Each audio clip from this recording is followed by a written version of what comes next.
exactly was the change pre-COVID era to now? Is it coming back? Is the growth still quite slow? It's back. It can never be killed. Mtumba can never be killed.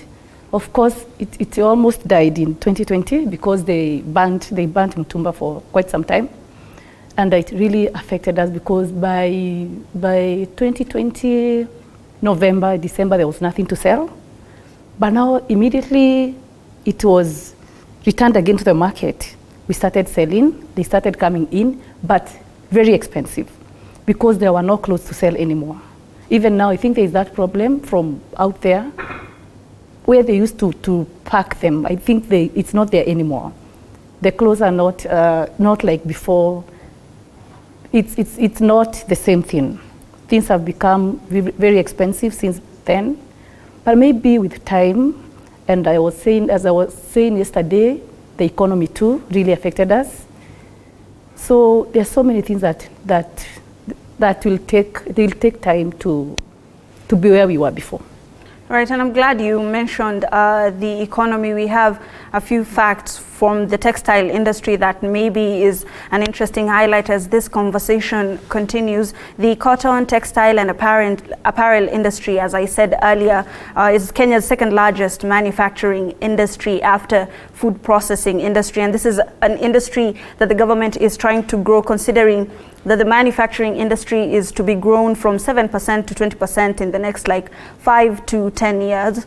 The sector contributes to about 7% of the country's export earnings, even more in the gross domestic product every single year. Second-hand clothes imported in the last year are about 183,504 tons, which a lot of people usually have a problem with, considering that the revenue that was generated from second-hand clothing importation is about 15.8 billion shillings which is about 128 million shillings. So the revenue doesn't necessarily go with the importation that has come in. And the concern of people is, where is all of this cloth, or where are all these bales going? They believe that it's not very sustainable to have it in the country at this moment. When it comes to sustainability, second-hand clothes are known to be sustainable. However, they say there's a lot of dumping of garments that are no longer in use.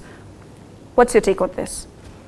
Oh, whether it's our Mtumba that is not going to use, or the new clothes, I'm sure you have a dress somewhere from Turkey. I know you have from Italy. You have something maybe made for you.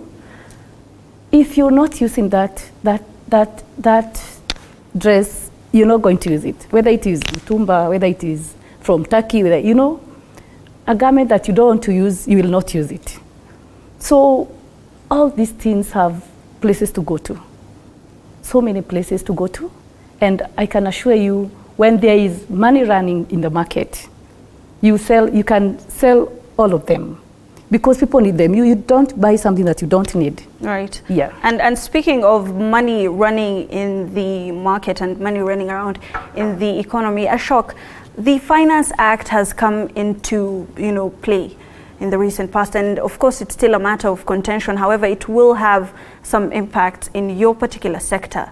Are you feeling this pinch? Do you think that maybe for the youth who are looking to come into making their own pieces and creatively make designs, do you think that this is going to be a hindrance? We've been feeling the pinch ever since even before they started this Finance Act. It's been pinch after pinch for the last 5 years. I think we will feel it definitely, of course, because it is going to affect the circulation of money in the economy. And I need you to have money in your pocket for you to come and purchase a garment from me. I need money in my pocket to go and purchase something from her. So it has to be a circle. So if people don't have money in their pocket, definitely we cannot trade comfortably. Commerce cannot be comfortable. So that, at the end of the day, we need money in the economy. It will definitely affect the bottom line, and we'll have to, like we've been doing even now, be more aggressive. At the end of it, we can never, if you continue complaining, if you continue crying, no one's coming to help you. You have to be more and more aggressive. You have to change this. If the system is not working, you have to change it with the changing times. So what I'm trying to say is, for the younger guys who are coming in, for our industry basically, because like I said, our industry is mostly perceived as Juakali industry.